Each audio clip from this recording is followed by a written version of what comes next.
Good morning, Rabotai. Welcome to Breakfast in the Class and Rebbetzinotai. Breakfast in the Class today is dedicated in loving memory of Meir Agami, Lilu Nishmat Meir Ben Esther, sponsored by his son Isaac Agami. Breakfast in the Class is also dedicated in celebration of the engagement of Isaac Sayed, son of Sammy. That sounds very murdery, by the way. Isaac, son of Sam? Come on. Alava Shalom. Sammy Sayed Alava Shalom, Shlomo, right? And Shlomo ben Rivka. And Rochelle. To Esther Haddad, sponsored by Ricky and James Haddad. Mazal Tov, Siman Tov, Mabruk. We could not be happier for you, Isaac. You're the very, very best that there is. Lastly, the week of Kol Bru, sponsored by David E. Ash, and your substantial capacity to do good today and every day. We also would like to, at some stage, if the cold brew is not enough, I'm now sitting here with 2 cups of coffee in front of me. There was another cup of coffee that just made its exodus from the table. So we are looking, Be'ezrat Hashem, to purchase for the Bet HaKnesset one of those uppity, super cool coffee machines that has all the different ones that you could just push, like a proper consumer one, like Sammy, like they have in the private jet hangars. The ones that spit out a cup of coffee in 60 seconds. So all those cups of coffee are going to keep people awake for the tefillah, awake for my exhausting speeches, and other things like that. What a zechut that coffee station will be. We're going to put a big sign on the coffee station, Li'ilui Nishmat somebody. So if you'd like to sponsor this magnificent coffee, and also I'm going to ask Sammy's son as a special favor to try and not set it on fire. Baruch atah Adonai, Elenu melech haolam shah, kol yom baro. Okay, this is why we can't have nice things. Okay, let's get started. My friends, in our parasha, we read something magnificent.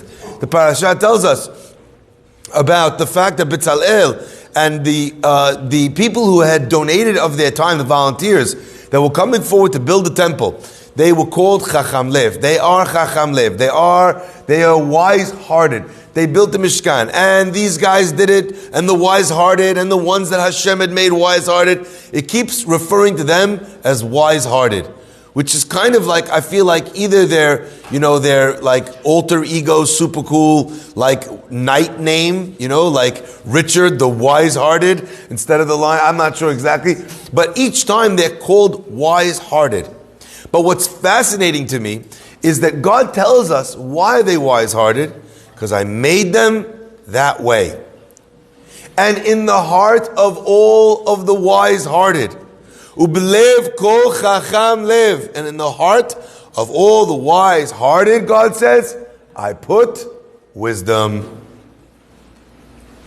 Now, when you look at that, it makes you sit up and take notice a little bit about the fact that God chooses the people that are wise-hearted to give wisdom to. That's like what it sounds like, right? It sounds like Hashem looks around, sees all the wise people, and gives them more wisdom. And all the rest of us idiots are sitting around, we're like, come on! Yeah? However, first of all, that is a thing. We say in Aramaic, Yahiv chokhmah lechakimin. God gives wisdom to the wise. But I think there's something else here. Because if you look in the language of Ramban and of Nachmanides, you'll discover perhaps an alternate reason, an alternate understanding. He says that each one of these wise-hearted people, it wasn't something that they were naturally aware of. Listen carefully to what he says. In fact, here and in another place in chapter 31, Ramban writes that they had spent the last 200 years as a people working back-breaking labor, doing work which was not work of the fingers, work of the shoulders, work of the back. They didn't have the perhaps fine motor skills that someone needs to develop to be able to work with precious stones, with gold, with silver. That's the work of an artist. It's not brute force labor, which they'd literally been conditioned nationally to be able to do. So he says something fascinating. He says, but when they wanted to build the Mishkan, Vayigba libo b'darchei Hashem, and their hearts were uplifted to be able to want to do something badly enough, Matzah b'tiv'o, he found in his nature the wisdom and the skill to be able to perform these intricate duties. Whether it was working with precious stones and precious metals, whether it was incredibly complicated acts of weaving where there were different images found on either side of the tapestry. Normally when you sew something, on one side it looks beautiful, on the other side it's a mess. That's how the back side of a yarn looks. But here, the opposite side of the eagle was a lion. I mean, it was just you needed such a inborn talent to be able to achieve this. And what Ramban is telling us is fascinating. It is not saying that God gave wisdom to the wise-hearted, post facto. Rather, that the wise-heartedness of these people was something that had been placed in them previously by God. Ubelev kol chacham lev, and in the heart of every wise-hearted person, God had placed wisdom.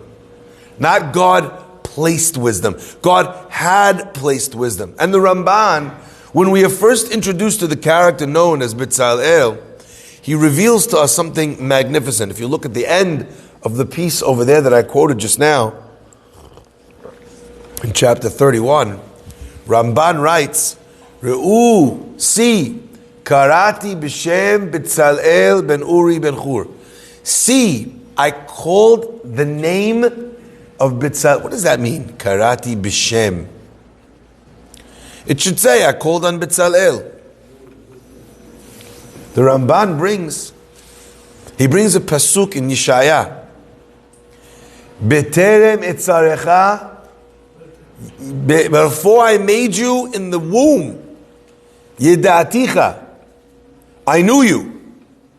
Before you were even born, Kiddashticha, I sanctified you. I set you aside for this purpose. Bitzalel was called by the name Bitzalel. It's not that now in this moment God looked around and said, like sometimes Haron is in the first minyan on Shabbat when it comes time for the Sefer. So we're like, Yei Amonai Elokeinu Imma, and we're all singing like a bunch of morons, and no one's coming to open up the Sefer because someone has to be invited. So a lot of times you don't notice the work that people do until that person's not there. No one's coming, everyone's looking around, no one knows. Right? Until someone has to just kind of point the finger and be like, you carry the Sefer, right? So that's what happens. That's literally what happened this Shabbat. So it wasn't that God needed a job to get done. Haron happened to be in first minyan, so Hashem's like, Bitzalel. No.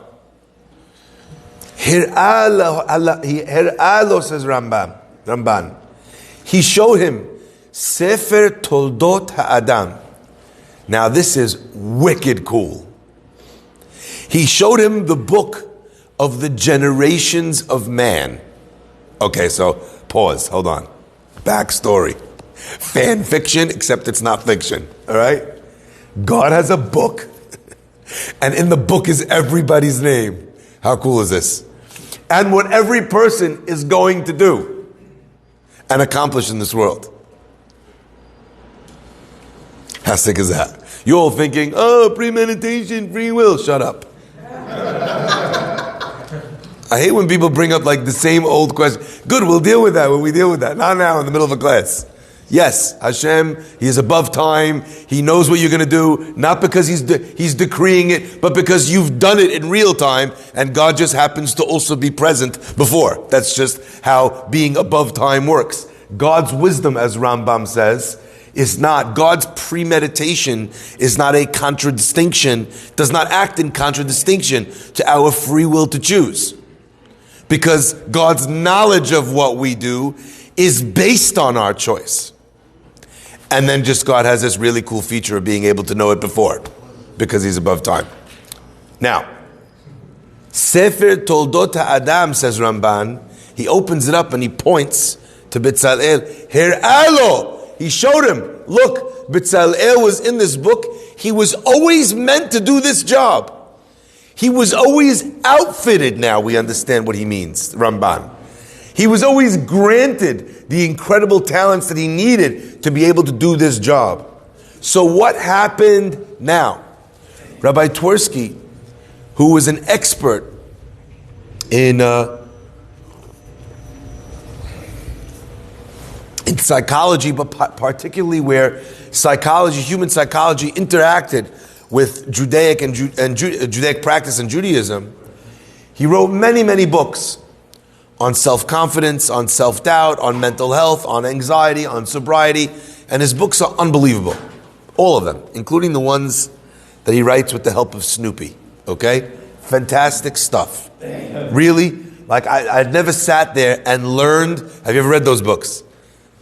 Unbelievable. You're sitting there looking at a Snoopy and you have your Gemara thumb out. Like, so why did Snoopy say that to Lois? Okay, fine. Amazing stuff. Get them all. At a bookstore near you. You guys remember that? Bookstores? Okay. So he says something unbelievable. He says in therapy, many times, you could sit there with a patient for a year and you'll be telling him something again and again and again and again. And then one day, a year into therapy, the guy will all of a sudden, the light bulb goes off. And he's like, oh my gosh, I can't believe this. How come you never told me this? How come you never mentioned this? And you want to chop the head off. I'm saying that. He doesn't say that. He was very calm and nice. I'm not. But at that stage, what happened? The penny drops. Until your heart is ready to hear something, your brain will not accept it. The person doesn't turn to the therapist and say, oh, now I understand what you've been saying all this time. No. The brain blocks even the hearing of that thing, because it just doesn't want to accept it. Rabbi Twersky says that's why it calls the person Chacham Lev when we don't normally associate wisdom with the heart, because in Torah we recognize that all wisdom is irrelevant until a person has the emotional capacity to be able to accept it. So here are a bunch of people, listen to the words of Ramban again now. And God gave these wise-hearted people wisdom. They wanted to do something so bad. And matzeu b'tiv'am. They suddenly found in their nature something that they were already able to do.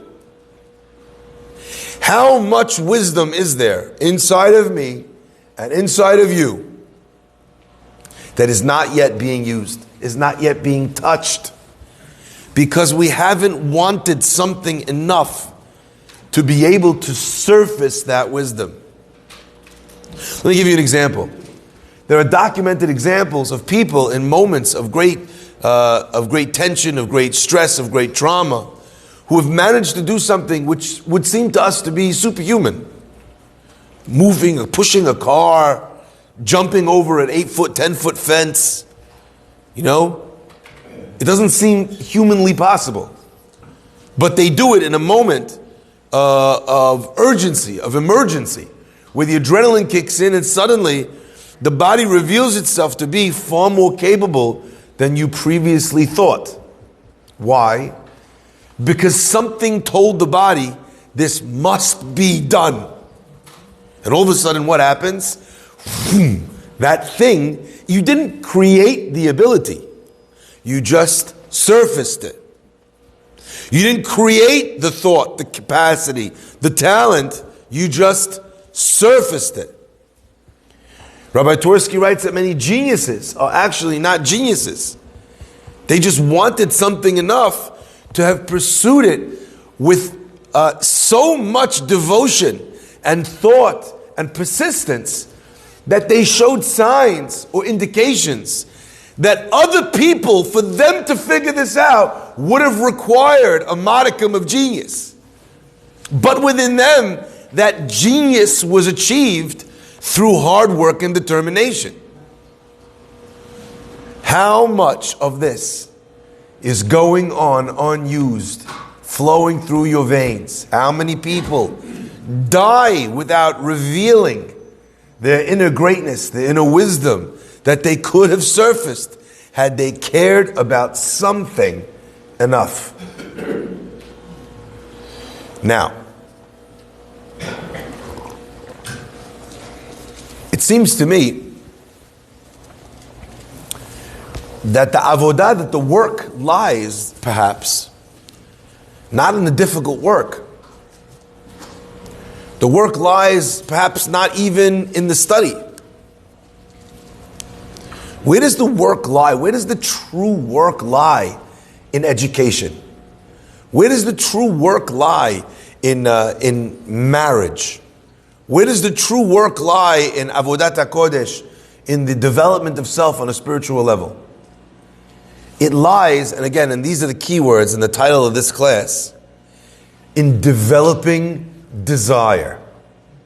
Now those two words don't sound, they're not usually or commonly put together. They're not juxtaposed ever.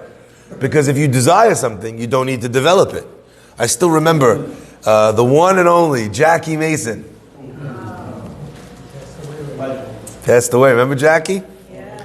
Jackie Mason says, you have society telling you, this tastes good, that tastes good, and you feel like since everyone in society likes it, so you want to like it.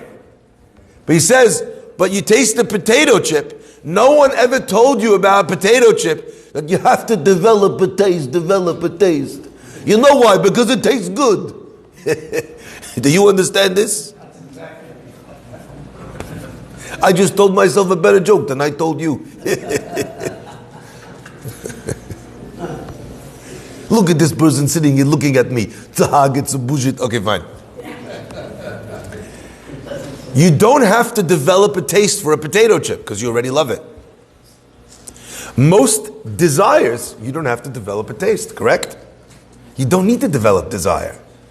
And that is true when you have your natural base instincts developing the desire for you. Your taste buds are telling you, salt. Do you know why you like potato chips? One of the reasons is because of the salt in the potato chip. You know why? Do you know? Because it's that our body craves, it needs a certain level of salt. So the body knows this enough to be able to onboard it and to send you messages. We need that thing. Did you know that? I'll just give you an example. I met a woman, her name was Bobby Newman. Okay? She lived in the camps, in the concentration camps. She discovered when she was sorted in clothes in Canada, she discovered a few diamonds. It was a dress, and in the buttons of this long dress, she noticed that the buttons were not the same size. So she gave attention to the buttons, she played around with them, and one of it broke off, and each button had within it a diamond. She met someone in the camp who said, I used to be a shoemaker. If you give me the diamonds and you give me your shoes, I'll remove the heel, I'll carve out the heel, and I'll put the diamonds for you in the heel so you'll be able to have them in case you need them ever to barter. She did. He hid the diamonds for her. She traded 2 diamonds. And listen what she says. She traded 1 diamond for a pot of soup. Could you imagine? Yemach Shemam, the original soup Nazi. Yeah. Yes. A diamond for a pot of soup. But that makes sense, right? Yeah. That's what brought them back to life. She shared it with her friends. You know what the second diamond she traded for? A bag of salt. Technically, salt is a rock. So she traded 1 rock for another. For all the geologists listening to this. Why? Because her body told her that if I don't have salt, she was craving pure salt. Isn't that wild? And if you think that this is just a crazy lady, I found that in Israel, that the babies in Israel, listen to this, the babies in Israel lick the walls. See, only the Israeli guy is nodding his head. All of you are thinking, Israelis are crazy. And they're not crazy. Because the walls in Israel, they're limestone. There's calcium in the walls.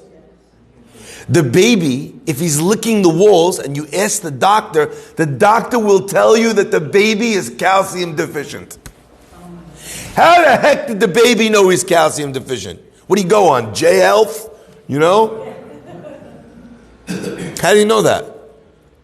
My daughter was eating mud. Went to the doctor. What the heck is going on with this kid? Defective. Give us another one. Doctor says, check her. I'm sure she's iron deficient. And she was. How? How does the baby know? Ubelev kol chacham lev. And in the heart of every wise-hearted person, I placed wisdom. There is so much wisdom, intuitive wisdom, that we just don't have access to. We don't understand how we know these things. You ever get a really bad feeling in your stomach that something's wrong and you're right? And there's no way you should have known that. You're like, I should have trusted my gut. What is that expression? This is a wisdom that needs to be surfaced. So there are natural developers of desire. Your body tells you, I need this. But when it comes to spiritual matters, if your soul is not in tune with what it needs, who's going to develop that desire? Who's going to develop it? One aspect of that developing desire in Chassidut is called kisufin. When a person, he feels a sense of yearning. Person suddenly feels like they have to go to shul. Most days they're like, today, I don't know, I was in the mood. You're licking the wall. Your soul is telling you, we need some calcium. Spiritual calcium, but calcium nonetheless. Developing desire. So sometimes we get flashes of it. I just felt like I needed a class. And then you go and you're like, wow, I feel great. Rabbi, you don't know. I went to the class. I feel amazing. I don't know what it is. I kept Shabbat. I kept Tzedakah. I'm doing this. I'm doing that. I just feel great. That's your soul plugging into this. But sometimes we've created so many layers of mud, of materialism, that the soul is shouting, but you can't hear it. The soul is screaming. In the language of Kabbalah, that's called kilipot. Covers. There's so many covers, so many mechitzot, so many separations, that I can't hear what my soul is screaming to me. So what does a person do then? And this is fascinating. If it takes the heart to be able to wake up the mind, to discover what's already in there, what you already know how to do, what you're already capable of, then what do you do if the heart is buried? You use your head to kickstart your heart, to kickstart your head. I'm giving you something here which is very deep. You know when your head tells you, you don't feel, you're in a marriage, you're in a relationship, and you feel distant. Your heart doesn't feel love. But in your head, you know, I should not give up on this. But I don't feel connected. So what happens? It's not that the heart tells the head, figure out how to solve this. It's the head who tells the heart, we're not done yet. Give me a minute. And then the heart says, okay, let's try. And then the head kicks back in. It's fascinating when you start to have an awareness of how your psychological circles run, how your motivational kind of waxing and waning operates. This, my friends, is what the Pasuk is teaching us. Everything that you need is already inside of you. The only challenge is accessing it. And sometimes there's a million locked doors and you're sitting there fumbling with the key. You don't know which key in the big key ring. That's what you're doing. But it's there. And in fact, we understand, according to what we've learned today, the words, the depth of the words, of Rabbi Yehuda, where the Talmud asks, how come this Masechet follows this Masechet? How come they learn this? After they learn this, it's not in order.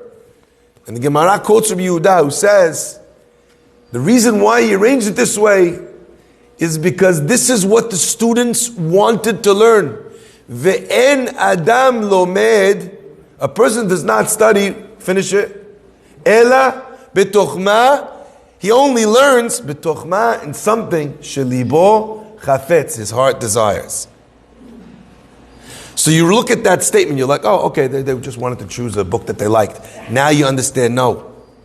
You can't learn anything unless you've developed that desire. And therefore, Rabbi Yehuda was happier to teach them out of order because he understood that if they felt they wanted to learn something else, that was where their success in learning would lie. This idea has so many different practical ramifications.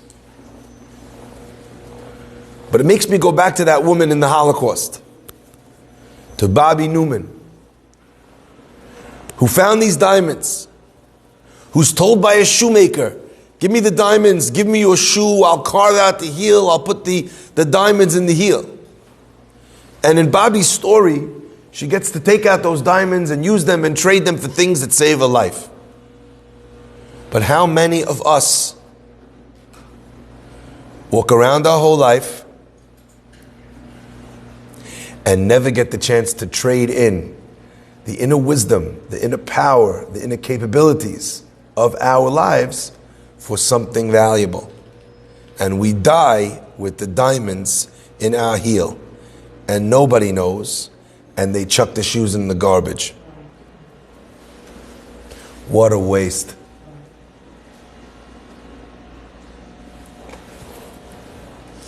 Your name, my name, was written in the Sefer Toldot HaAdam with a distinct purpose.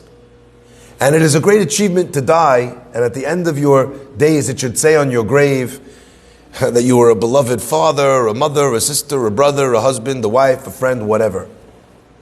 But if that's all it says, maybe there were some diamonds that weren't spent. That's a wonderful thing to be. But maybe there was much more. And I dare to think that the word I should be using is not maybe. So what is your chacham lev? What do you know how to do? One method of this is looking inside yourself and asking, what do I know how to do? But another method of figuring out what you know how to do is asking yourself, what do I really want to do? What do I think needs to be done? And in the space of your desire that you've developed, emerges matzah b'tiv'o. He finds already encoded in his nature everything he needs to be able to fulfill his heart's desire. May we be zocheh to realize our own untapped greatness. Baruch Adonai Le'olam. Amen ve'amen.